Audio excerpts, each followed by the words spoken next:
नमस्कार दोस्तों, मैं राकेश मेहरा जीके क्लासेस के यूट्यूब चैनल पर आप सभी का हार्दिक स्वागत करता हूं। आज इस यूट्यूब चैनल पर राजस्थान करंट जीके की सीरीज में हम राजस्थान के अल्ट्रा सोलर पार्क जो कि जैसलमेर में प्रस्तावित है 10,000 मेगावाट क्षमता का यह पावर प्लांट स्थापित किया जाएगा। 5-5 हज़ार मेगावाट के 2 इकाइयों के रूप में ये स्थापित होगा। इस पर किस तरीके से क्वेश्चन बन सकते हैं, इसको आज हम इस सीरीज में जानने का प्रयास करेंगे। दोस्तों, इस टॉपिक को शुरू करने से पहले अभी मैं कुछ आपसे बातें करना चाहूँगा। और बातें ये है कि मैं कई दिनों से ये महसूस कर रहा हूँ कि जो मेरे स्टूडेंट हैं, मेरे लाडले स्टूडेंट हो आप सब, ये कुछ परेशानियों को अनुभव कर रहे हैं। परेशानियाँ मीन्स जैसे सिलेबस कब पूरा होगा, ऑफलाइन कोचिंग कब से स्टार्ट होगी, अभी तो पेपर आ गया सर, कांस्टेबल का पेपर है, हम क्या करें। इस तरीके से कई समस्याएं हैं। आपकी एज के आधार पर यदि मैं कहूँ तो ये समस्याएं आपकी वाजिब है। और आपकी एज की क्या बात करें, बड़ी बड़ी एज के लोग भी इन समस्याओं से ग्रसित होते हैं।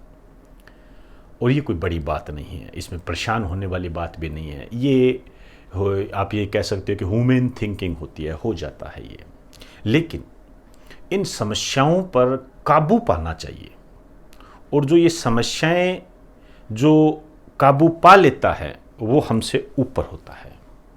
और मेरे हिसाब से हमें ऊपर ही उठना है। ये समस्याएं ऐसी होती है, मेरा ऐसा एक्सपीरियंस है कि नाकामयाबी के कारणों में शामिल होने की पूरी ताकत रखती है, ये पूरी ताकत रखती है। और मेरा एक उद्देश्य आपको पढ़ाने के साथ साथ, टीचिंग कराने के साथ साथ, मेरा उद्देश्य ये भी है कि मैं आप में जो मैच्योरिटी का लेवल है उसको डेवलप करूं। और दूसरे शब्दों में मैं कहूं आपसे, तो मैं आपकी जो मेंटल एबिलिटी है, आप ये कह सकते हो कि आपकी जो ब्रेन की जो पावर है, आपके सोचने समझने की क्षमता, जो आपको दूसरों से अलग करे और आपके लक्ष्य प्राप्ति में सबसे महत्वपूर्ण भूमिका निभाए, उसको भी मैं डेवलप करना चाहता हूं। और इस काम के लिए मैं आपको बता दूं, मैं सक्सेस भी हुआ हूं। कई ऐसे बच्चे हैं जो मेरे पास इतने ग्रसित आए कि आप सोच नहीं सकते कि वो हो सकता है टर्न आउट कर जाते हैं, आप साइड में हो जाते हो, कंपटीशन की लाइन से चले जाते हैं। लेकिन वो सक्सेस हुए, वो कोई ना कोई आज गवर्नमेंट जॉब पर है और मेरे टच में है। मुझे बड़ी खुशी होती है यदि इस तरीके का कोई भी काम है, उसके भूमिका में यदि मेरा 1% भी योगदान मैं कर सकूं तो मैं अपने आप को गौरवान्वित महसूस करूंगा। तो दोस्तों, ये कुछ समस्याएं हैं। इन समस्याओं के लिए मैं आपसे एक बात कहना चाहूँगा। मैं इन समस्याओं का निवारण करने में आपकी कुछ हेल्प करना चाहता हूँ, यदि आप चाहे तो। मेरी ड्यूटी भी है, लेकिन फिर भी मैं आप पे ही छोड़ता हूँ ये बातें कि मैं आपकी समस्याओं का समाधान करना चाहता हूँ, यदि आप चाहे तो इसके लिए कल 11:15 बजे 11:15 पर, सुबह वाले, रात के नहीं, ध्यान रखें, 11:15 कल सुबह के, ध्यान रखें, मैं लाइव आऊंगा। और लाइव ही आपसे केवल उन्हीं समस्याओं पर चर्चा करूंगा, जैसे सिलेबस हो गया, आपका सिलेबस कैसे पूरा होगा, एक्सेट्रा, जो भी बातें हैं मैं आपसे बातें करूंगा। और सही मायने में बताऊं, इन बातों का उद्देश्य मेरा एक दूसरा ये भी है कि कई दिन हो गए आपसे डायरेक्ट बात नहीं की। तो दोस्तों, मैं एक टीचर हूं और मेरी एक ह्यूमैनिटी भी है। जो बच्चे मेरे से पढ़ते हैं वो मुझे जानते हैं, जो बच्चे मेरे को पर्सनली नहीं जानते हैं, अब देखो उनको तो मैं क्या कहूँ, लेकिन जो मुझे जानते हैं वो अच्छे तरीके से समझते हैं कि सर का और हमारा लगाव क्या है। तो मेरा लगाव है, मैं मिलना भी चाहता हूँ आपसे। ठीक है, ये एक महामारी का दौर चल रहा है, समस्याएं आती है दोस्तों, घर में भी आ जाती है, कई बार बहुत बड़ी समस्याएं आ जाती है। लेकिन जितना मेरा एक्सपीरियंस है, समस्याओं को एंजॉय करना ही मेरी आदत में शामिल है। और ऐसी आदतें यदि थोड़ी सी मैं आप में भी डेवलप कर पाऊँ तो ये मैं मेरा सौभाग्य मानूंगा, क्योंकि आप मेरे अपने हो आप मेरे। तो कल 11:15 बजे सुबह मैं लाइव रहूँगा और आपकी कोई भी समस्या है उसका मैं निवारण करूँगा। इसके लिए मैं आपसे थोड़ी एक अपील करना चाहूँगा कि आपकी कोई भी समस्या है, आप अपनी समस्या जो है मुझे व्हाट्सएप करें, व्हाट्सएप पर भेजें। मेरा व्हाट्सएप नंबर आप जानते हो, फिर भी लिख देता हूं। ये मेरा पर्सनल व्हाट्सएप नंबर है और इस पर आप मुझे व्हाट्सएप करें आपकी समस्या विद नेम, आपका नाम होना चाहिए। मैं चाहूंगा मैं आपका नाम यहां लूं, और कोई बड़ी बात नहीं है ये। विद नेम मैं आपकी समस्या का निवारण करूं।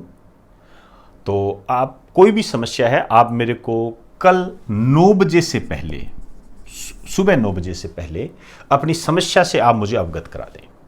फिर मैं उन्हीं समस्याओं को फोकस्ड तरीके से आपके सामने पेश करूंगा और आपकी समस्या को दूर करने का मैं प्रयास करूंगा, क्योंकि आपकी समस्या मेरी समस्या है। दूर करने का प्रयास करूंगा। तो 9 बजे तक आप अपनी समस्या मुझे व्हाट्सएप पर भेज दीजिए ताकि मैं उस समस्या का निवारण कर सकूं। और अब ये सूचना होगी। दूसरी सूचना ये है कि जिन बच्चों का, जैसे अब मैं आपके जो ऑफलाइन के स्टूडेंट हैं उनका मैं अब सिलेबस कराऊंगा और वो मैं ऑनलाइन स्टडी मटेरियल के तहत करवाऊंगा। और एक और प्रक्रम है उसको मैं चालू करूंगा, लेकिन वो मैं समय आने पर ही आपको बताऊंगा। अभी मैं उसके बारे में कुछ नहीं कहूँगा। फिलहाल मैं ऑनलाइन स्टडी मटेरियल के तहत ही उनका सिलेबस पूरा करवाऊंगा। लेकिन एक बात दोस्तों मैं आपको यहाँ कहना चाहूँगा कि ये परत दर परत होगा, एक साथ नहीं कर सकते इसको। और एक साथ मैं आपको बता दूं आप भी नहीं कर पाओगे। इसलिए मैं जैसे कह रहा हूं वैसे करते जाइए। जैसे अब जो मैं आपको बताने जा रहा हूं, हम ऑनलाइन स्टडी मटेरियल के तहत जो राजस्थान ज्योग्राफी का जो पोर्शन है, पहले मैं इसको लेके चलूंगा, उसके बाद में मैं जनरल साइंस भी लेके चलूंगा, इंडिया जीके भी लेके चलूंगा, सब आएगा, उसकी बेफिक्र रहिए आप। कई बच्चे क्या मैसेज करते हैं, सर वर्ल्ड ज्योग्राफी भेज दो, इंडियन ज्योग्राफी कब होगी। दोस्तों ये कब होगी ये सब आपको बताने के लिए ही बैठा हूं, यहाँ मैं आपके लिए ही बैठा हूं। तो जिन बच्चों की राजस्थान ज्योग्राफी नहीं हुई है, ऑफलाइन के स्टूडेंट की कह रहा हूं मैं, वो अपना जो आईडी कार्ड है, आईडी कार्ड वो मुझे इस व्हाट्सएप नंबर पर भेज दें, तो मैं उनको उस बैचेज में जोड़ दूंगा। ठीक है, तो आईडी कार्ड भेज दे वो, एक तो ये। और दूसरी बात ये है कि जिस नंबर से वो उन्होंने जो ऐप डाउनलोड की है, नंबर वही होना चाहिए, अन्य नंबर ना दें, ध्यान रखें। अन्य नंबर नहीं देना आपने, क्योंकि वही नंबर उसी नंबर पे आपको भेजा जा सकेगा और नंबर पे भेजा नहीं जा सकेगा। ठीक है, तो जिस नंबर से आपने ऐप को डाउनलोड किया है उस नंबर पे आप इसको भेजिए और अपना आईडी कार्ड की फ़ोटो इस व्हाट्सएप पर भेजिए, तो मैं आपको उस बैच में जोड़ दूंगा। फिर आप उन वीडियोज़ को देख पाओगे और उनके नोट्स साथ साथ तैयार करते चाहिए। ये मैं इसलिए कह रहा हूँ क्योंकि इसकी अवधि 2 दिन होगी, या 1 या 2 दिन ही इसकी अवधि होगी। इस 2 दिन के अंदर आपको वो वीडियो देखना पड़ेगा। ये ऑफलाइन स्टूडेंट के लिए है। ऑफलाइन स्टूडेंट का सिलेबस पूरा इस प्रक्रिया के तहत कराया जाएगा। वो पहली प्रक्रिया हमने राजस्थान ज्योग्राफी की स्टार्ट कर दी है, इसके बाद हम साइंस की चालू करेंगे, फिर इंडियन जीके की चालू करेंगे। इस तरीके से ये पूरा हो जाएगा।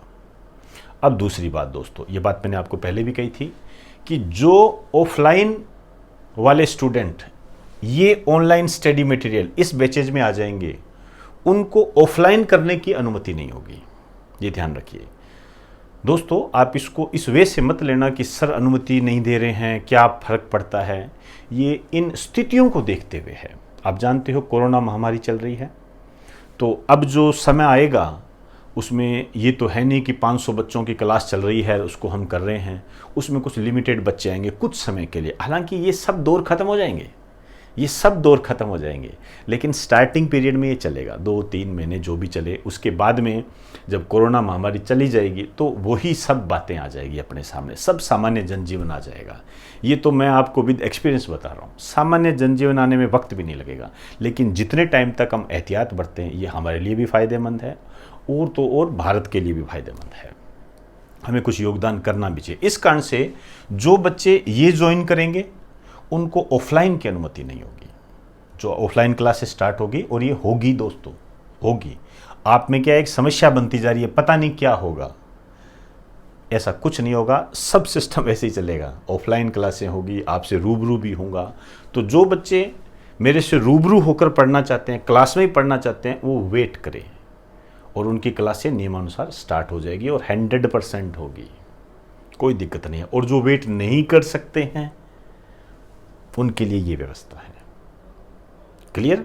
तो ये तो आपके सिलेबस को पूरा कराने से संबंधित जो पहले चरण की प्रक्रिया वो मैंने आपको बता दी। आगामी चरण में समय समय पर आपको बताता जाऊंगा।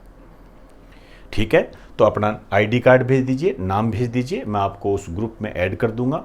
कोई भी समस्या आती है आप मुझे व्हाट्सअप करें और उसके माध्यम से आपकी समस्या का निवारण हो जाएगा। एक चीज़ और है दोस्तों, मेरा जो फ़ोन है, जो मोबाइल है, वो आपको लगभग ऑफ मिलेगा। ऑफ का मतलब ये है कि ये जो प्रक्रिया जो हम रिकॉर्डिंग करते हैं उस मोबाइल की काफ़ी महत्वपूर्ण भूमिका होती है। इस कारण से वो बिजी रहता है। और मैं भी, आप मुझे जानते हो, मेरे समर्पण को नहीं जानते हो तो इसमें मैं कुछ नहीं कर सकता। मैं सारा दिन आपके काम में ही लगा रहता हूँ और उसी काम में लगे रहने के कारण ही आपके कुछ समय समय पर ये सारी चीज़ें आपको अवेलेबल करा रहा हूँ। और माता सरस्वती मेहर करे, बड़े बुजुर्गों का आशीर्वाद बना रहे, इस काम को मैं निरंतर करने की मुझ में शक्ति रहे, ये सी मैं दुआ करता हूँ। और आप लोगों का जो विश्वास है, आप लोग जो मुझे मोटिवेट करते हो, आप लोग जो सिलेक्ट हो कि मेरे पास आते हो, उससे मुझे इतना मोटिवेट मिलता है कि मुझे थकान नाम की कोई बात महसूस होती नहीं, कोई महसूस नहीं होता मुझे। तो क्लियर दोस्तों? तो इस प्रक्रिया को आप अपनाइए अब। ठीक है? तो एक तो अब तीसरी बात जो मैं आपको बताने जा रहा हूं वो अपने टॉपिक से संबंधित है। मैंने कल आपको ये कहा था कि हाथी गांव, दुनिया के 3 हाथी गांव, जिसमें से तीसरा भारत का है। और हाथी गांव जो आमेर का है वो भारत का पहला हाथी गांव है, एकमात्र हाथी गांव है अभी तक है। लेकिन दुनिया में 3 हाथी गांव है। उसमें पहला जो है ये है पटाया में, ये पटाया में है। और दूसरा जो है ये है चिंग माई, चिंग माई। ये दोनों स्थान जो है ये थाईलैंड में है। ये दोनों स्थान जो है ये थाईलैंड में है।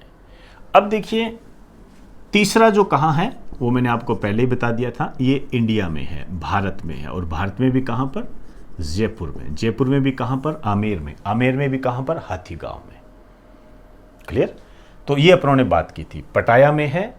और ये चिंग माई, वैसे ही नाम होते हैं इनके, थाईलैंड। आप जानते हो थाईलैंड को सफ़ेद हाथियों की भूमि कहते हैं।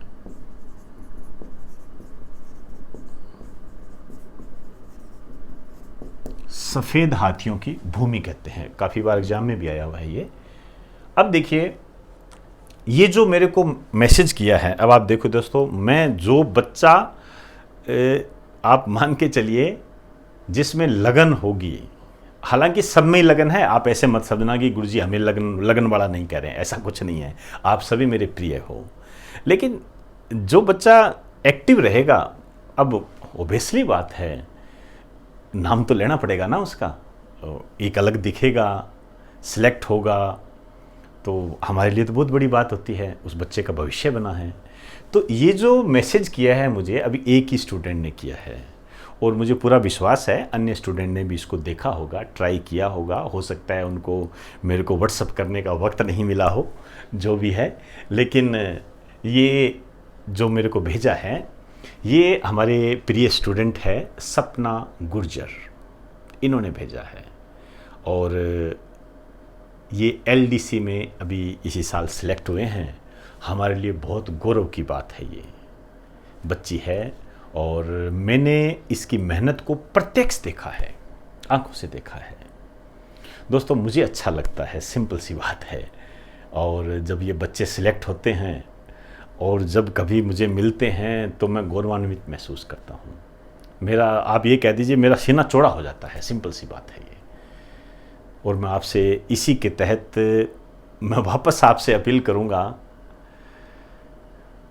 सिलेक्ट होइए दोस्तों, मेहनत करो, डट के मेहनत करो, डट के।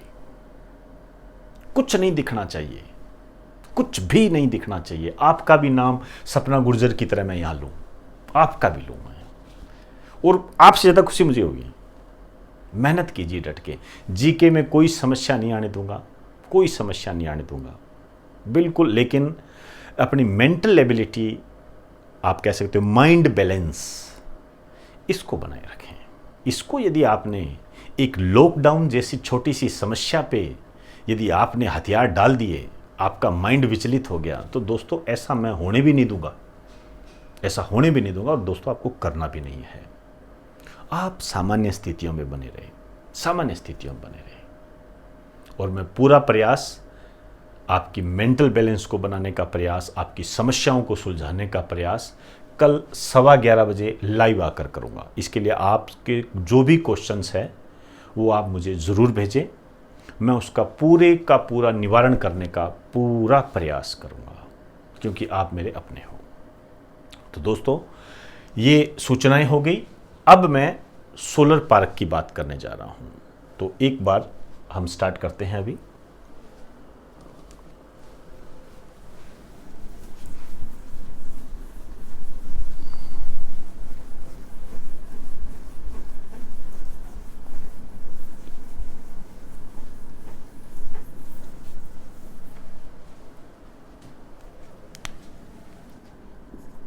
देखिए, राजस्थान सरकार है, एक नेशनल थर्मल पावर कॉरपोरेशन है, जिसको आप एनटीपीसी भी कह सकते हो। एक सेकी है,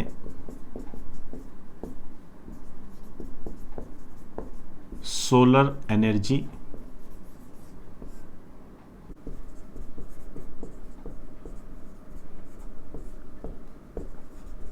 कॉरपोरेशन ऑफ इंडिया। ये 3 है, ध्यान रखें। और आपको बता दूं, राजस्थान सरकार की तरफ से है राजस्थान अक्षय ऊर्जा निगम लिमिटेड। ये जो अक्षय ऊर्जा होती है, अक्षय ऊर्जा का मतलब होता है, आप समझ लीजिए, जो इको फ्रेंडली एनर्जी होती है ना, जो पर्यावरण को नुकसान नहीं पहुंचाती है, जैसे सोलर एनर्जी होगी, पवन ऊर्जा हो गई, वो सब इसके अंदर आती है। तो अक्षय ऊर्जा निगम लिमिटेड है, ये अक्षय ऊर्जा के उत्पादन को बढ़ावा देती है, जो इको फ्रेंडली एनर्जी होती है उसको बढ़ावा देती है। इसकी स्थापना आपने याद रखनी है, इसकी स्थापना हुई थी 9 अगस्त 2002 को। अब देखिए, ये जो तीनों संस्थाएं हैं, ये मिलकर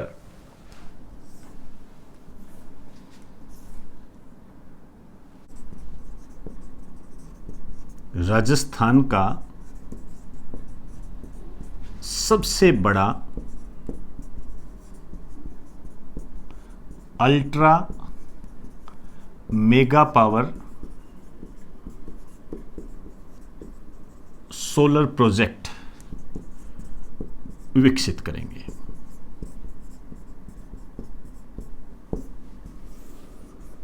ultra mega power solar project विकसित करेंगे ये। और ये जो विकसित करेंगे, इसकी जो क्षमता होगी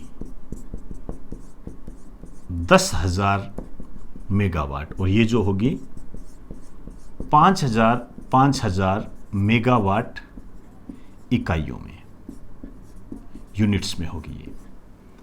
और ये जो स्थान होगा ये जैसलमेर में प्रस्तावित है।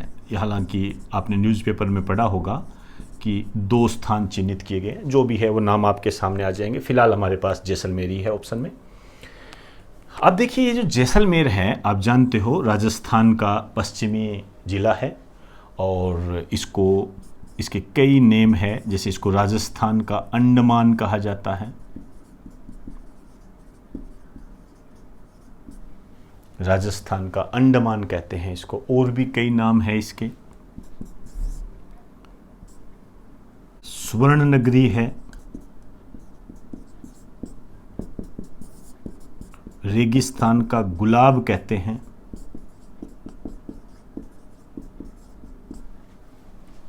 रेगिस्तान का गुलाब कहा जाता है।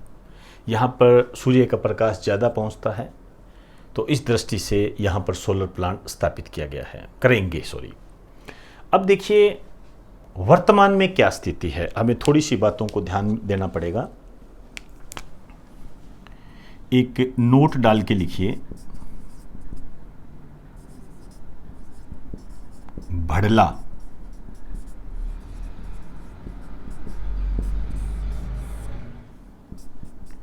ये जो है विश्व का सबसे बड़ा सोलर प्लांट है। ये एक मेरकॉम इंडिया नामक संस्था है, उसने इसको घोषित कर रखा है। तो विश्व का सबसे बड़ा सोलर प्लांट हमारे राजस्थान में है, भड़ला नामक स्थान पर है, जोधपुर में। एक छोटा सा स्टार डाल के लिख दीजिए। इससे पहले कर्नाटक का पावागढ़ सोलर प्लांट था, मतलब ये पहले नंबर पर था, पावागढ़ सोलर प्लांट था ये।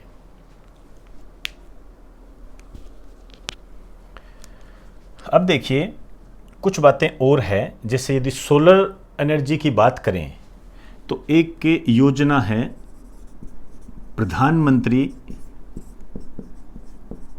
कुसुम योजना। ये बहुत इंपॉर्टेंट है जी, बहुत इंपॉर्टेंट है ये प्रधानमंत्री कुसुम योजना। आपके क्वेश्चन आया भी हुआ है, कुसुम योजना का संबंध किससे? पहले तो कुसुम का पूरा नाम देखते हैं।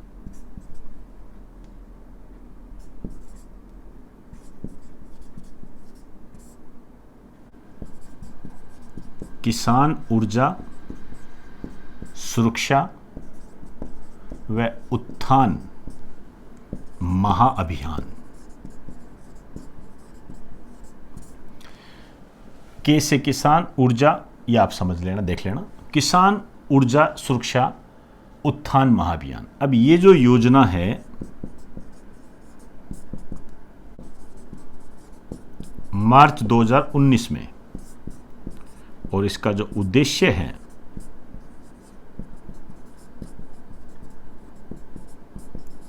किसानों की आय बढ़ाने के लिए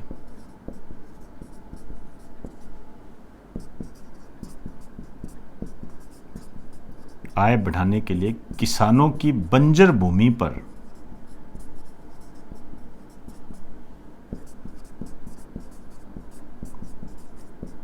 सोलर प्लांट स्थापित करना। तो बंजर भूमि पर, देखिए बंजर भूमि पर मतलब जिसका कोई यूज नहीं है, उसका हम सोलर ऊर्जा में इस्तेमाल करेंगे। तो वहाँ पर सोलर प्लांट स्थापित करना ताकि किसान जो है उसका इस्तेमाल सोलर पंप में कर सके, या खेती के कार्यों में जो विद्युत की आवश्यकता होती है उसको वो पूरा कर सके। तो ये कुसुम योजना मोस्ट इंपॉर्टेंट है, ध्यान रखें ये। और ये राजस्थान सरकार के द्वारा जो इन दोनों एजेंसियों के साथ मिलकर जो काम किया जा रहा है, वो जो विकसित किया जाएगा, वो जैसलमेर में 10,000 मेगावाट का एक सोलर प्लांट है, या प्रोजेक्ट कह दीजिए, पार्क कह दीजिए, वो स्थापित किया जाएगा। तो एक बार आप इसको उतार लीजिए।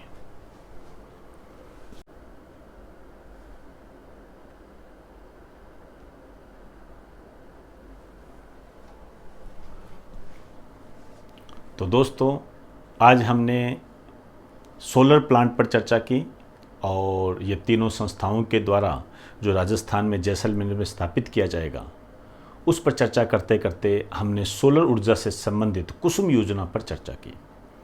और इसके साथ साथ आपको मैंने ये सूचना दी है कि कल 11 बजे मैं लाइव होऊंगा। आपकी समस्याओं का निवारण करने का मैं प्रयास करूंगा। आप अपनी समस्याएं मुझे व्हाट्सएप नंबर पर सेंड कर सकते हैं। तो दोस्तों, इन्हीं शब्दों के साथ अब आप मुझे इजाज़त दीजिए। नमस्कार।